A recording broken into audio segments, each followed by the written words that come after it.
Hello. How is everyone? I am so glad to be here today. The idea, insight, or sales secret that you need for massive impact is just moments away.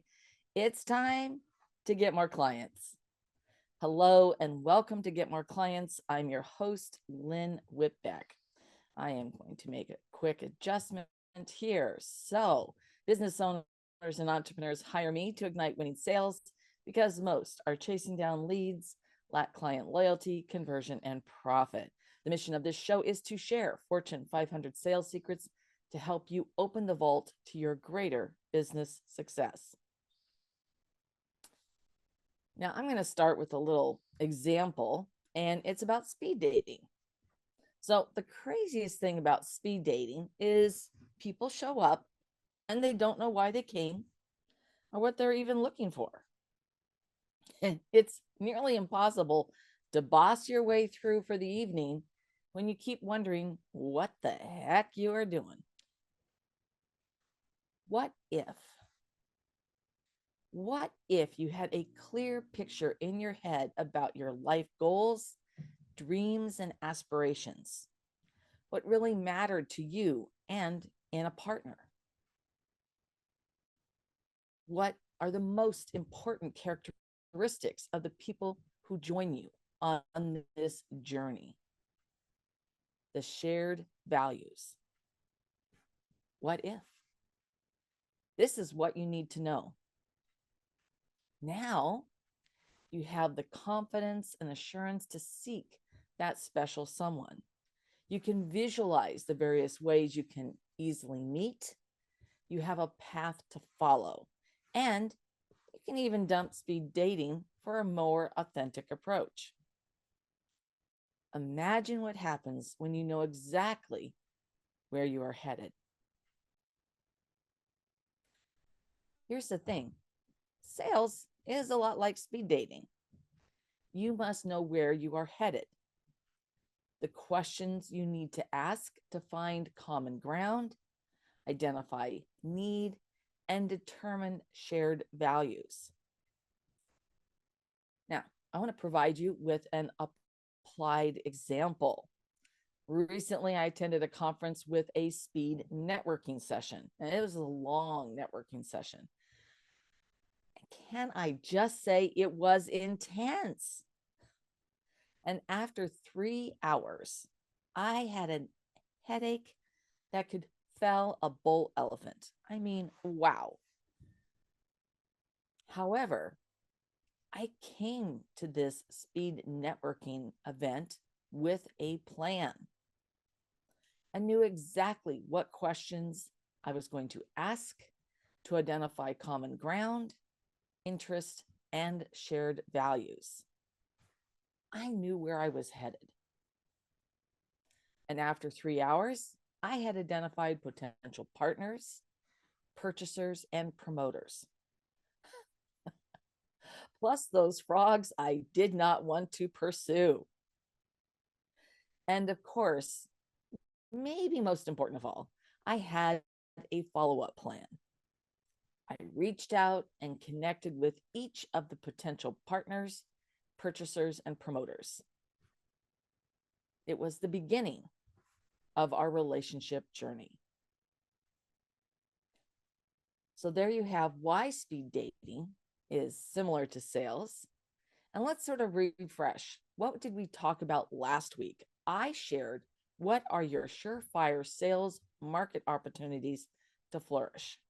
And today, I'm going to be discussing why your ideal client avatar is your ultimate key to success and how this links to this idea of speed dating or speed networking and really understanding your why so that you can now formulate the types of questions that you need to move that relationship forward.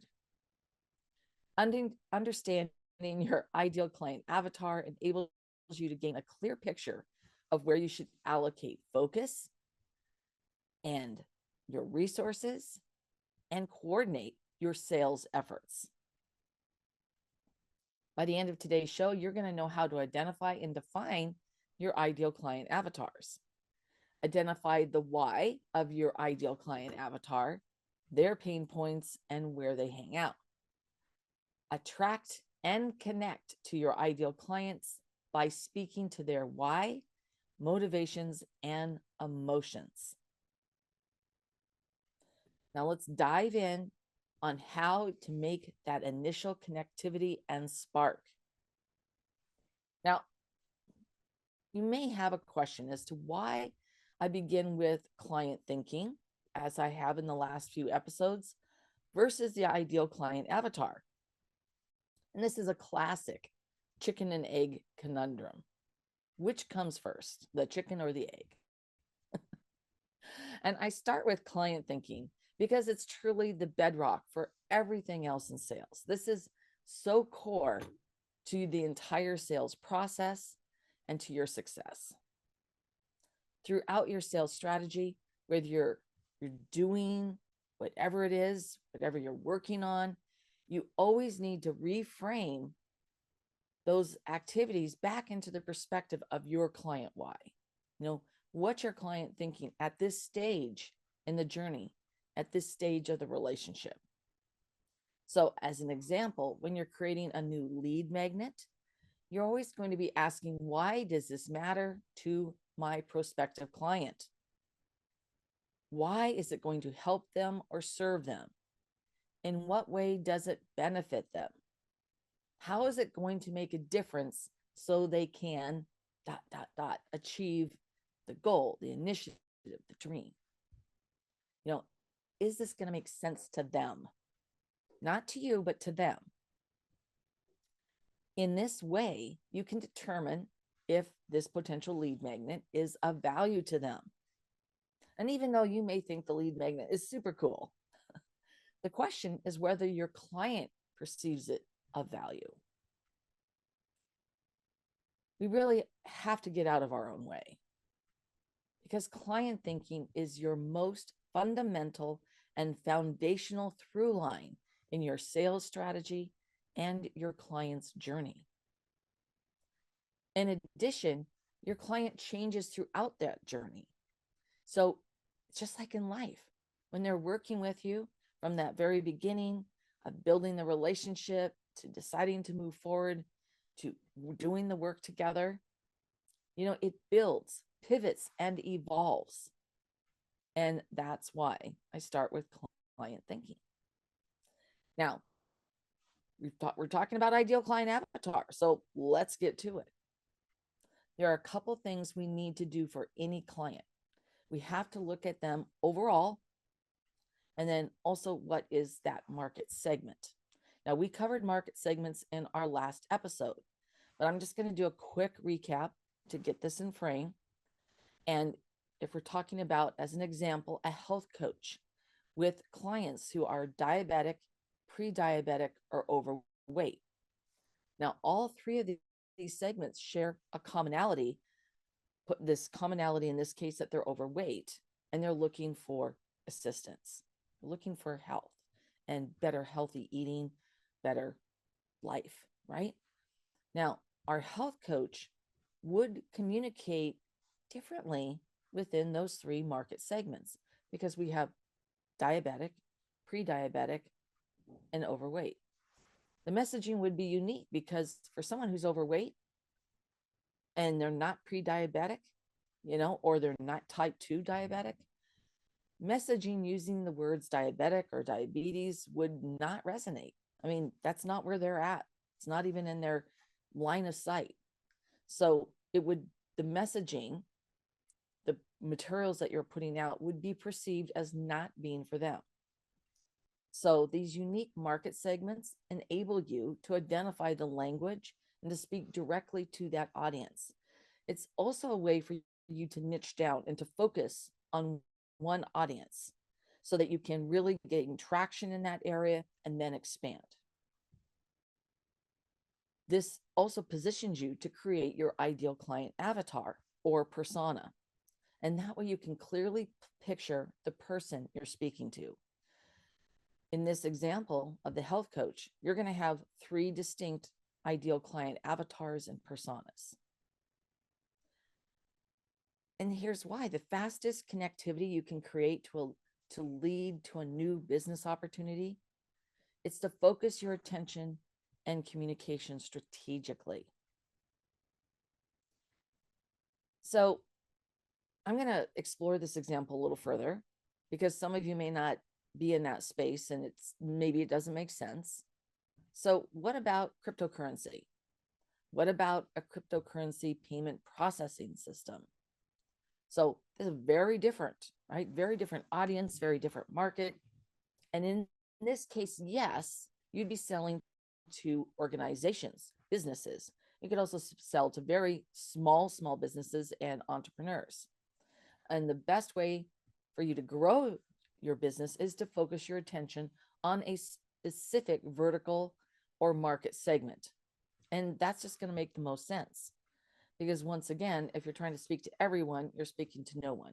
Now, being with the involvement in cryptocurrency, that's an obvious core driver. The people have an interest in it. They're curious. Now, leveraging your experience of serving the vertical that you select or your knowledge, in that market segment. So if you have experience or knowledge in a specific market segment, that's really going to be your best fit.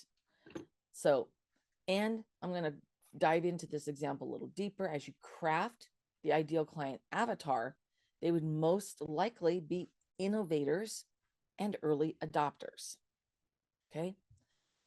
And they would have a higher tolerance for financial risk, right?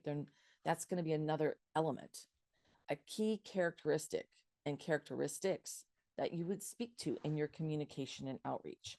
These are things you want to think about.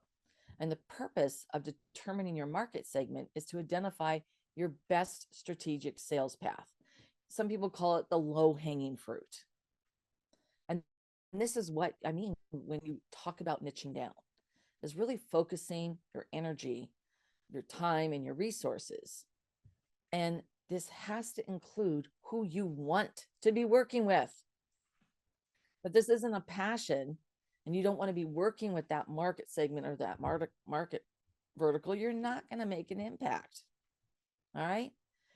You want to really lean into who you want to help and serve and create that massive impact. And then identifying exactly who your ideal client avatar is to attract and connect. And there's a lot of different characteristics of people you may not want to work with. And that's an important piece to recognize as well. Ask yourself, who do you want to serve and work with? Think about shared values, lifestyles, and activities that are important to you. I talk all the time about sales with worthy intent. I truly desire to help and serve and create massive impact. My clients have to share that same value set for their business, for the people they serve, their clients. If they don't, it's an immediate disconnect, and we're not going to work well together. And I'm not going to be able to do my best work for them because of that huge disconnect with a value set that's different. And I've got an exercise, and I want you to pay close attention to this, because there are 5 big questions that are so core to who you are and who you serve that each prospect you meet or connect with has to answer, heck yes. And if they're not a heck yes, they are not going to be a good fit for you. Because in sales, it's not just about finding your clients, but finding people that you can truly help and serve and that you want to work with. And if they are not people you want to work with, they are not a heck yes on one of these 5 questions, you got to move on, because you're going to be spending way too much time and energy, and the level of frustration and stress, it's not worth it. Because magic happens. Magic happens when you work with people who answer yes to those 5 questions. Heck yes. So And it doesn't mean that people who don't answer heck yes to all five, you're just going to, drop off the face of the earth. They could still be a potential relationship down the road for a platform or a promoter or a partner. They're just not going to be in your sales channel. They're going to be in your relationship channel. So, what are your 5 questions? That's what this exercise is for you to identify those 5 questions. What 5 questions do your prospects need to say heck yes in order for you to invest your time and energy and to serve them? Now, these 5 questions can be about their business, culture, or personal characteristics.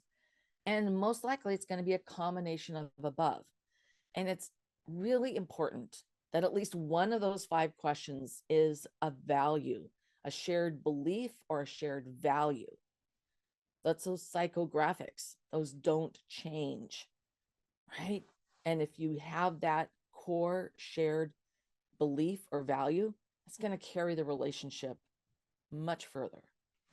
So I'm going to give you an example of these 5 heck yes questions that businesses could, that a business, I should say, that helps organizations retain and attract talent. Now, in this case, once again, I would recommend that you niche down to a vertical, because there's a lot of places out there that are working on how to attract and retain talent. So getting hyper focused on that is going to be helpful. So you focus on a specific industry, such as specializing with hospitals to train and attract talent. All right. So that's number 1, that's your area of expertise. They have to answer heck yes. This is their industry.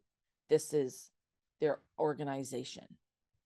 Now, a geographic area in this scenario would serve you well, because you may want to work in a specific area where you can physically go in and do some on-site training. Now, that may not be true, but that's one, could be a heck yes. All right. Low retention rate and poor online workplace reviews. That could be number 3, because you need to know if you're going to be able to turn things around. Are they in a place that they need help? And that's pretty easy to identify. Now, number 4,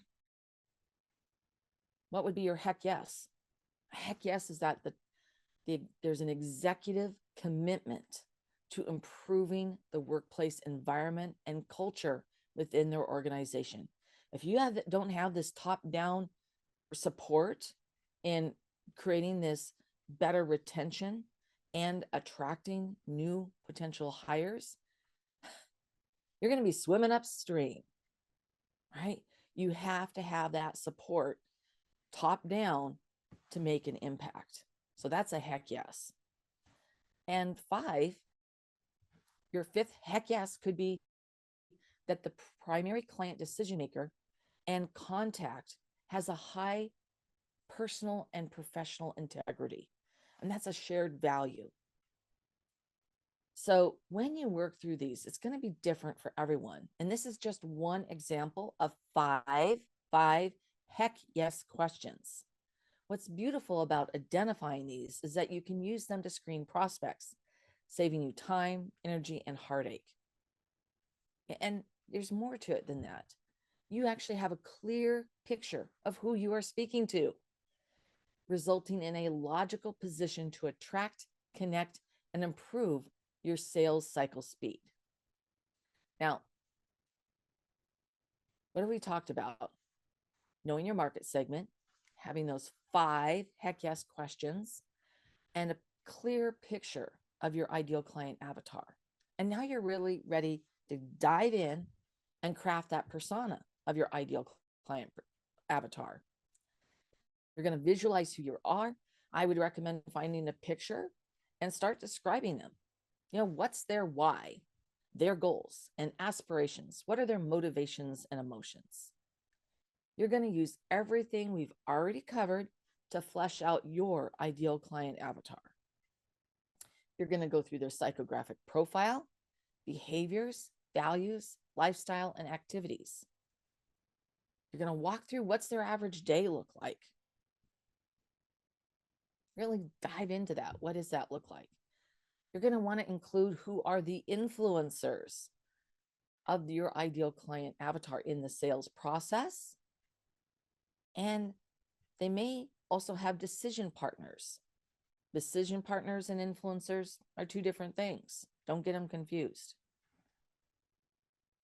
Then there's, of course, the people around them. They could be people on their team. There could be a spouse, a partner, a family member, a close friend. These are all people. They're sounding boards. Influencers and sounding boards have a lot in common, right? And they help your prospect, your ideal prospect, in making the decision to move forward with your product or service. So thinking about what those conversations could look like and sound like is helpful, very helpful. Then, of course, there are decision partners and stakeholders. And there's a number of ways you need to let your mind flow around these people and just add this information about them to your ideal client persona. Another important component of attracting and connecting with your ideal client avatar is market experience. In other words, what is the experience your ideal client avatar is going to have had with your product or service? Is this something that they're familiar with? Is it completely new? Is it fresh, or is it have a different twist? If people have to be completely educated about your product or service that you deliver, then you need to approach your ideal client avatar and the materials you provide differently than a market that's familiar with what you do. And so that's where, do they have experience of having worked with your product or service in the past? And what did that experience look like? Right? Wow. We've covered quite a bit today, and knowing who your ideal client avatar is enables you to communicate effectively to attract, connect, and cultivate the relationship. And on the next episode, I plan to dive deeper into pain points and visualization of your ideal client avatar. We will connect the dots as to where they hang out and how you can create that optimal spark to begin their client journey with you. Now, I would love to hear what was your biggest takeaway from this episode. Please let me know. I appreciate it because it's important to support the things you love. And if you loved this episode, a 5-star review really helps keep the show coming to you regularly. Also, if you want to get more sales strategies to grow your business, make sure you subscribe right now. Today, I explored why your ideal client avatar is your ultimate key to success. And it's so important for you to implement these steps to stop wasting time, energy, and resources. Go through the exercises that I described in this episode, right? Apply them in your business. If you want to get results even faster, I invite you to download my sales strategy checklist at petitequeen.com/checklist. Now, next week on Get More Clients, I'll be discussing how discovering your client pain points will boost your sales. Can't wait. This has been Lynn Whitbeck, the host of Get More Clients, and I will see you next time.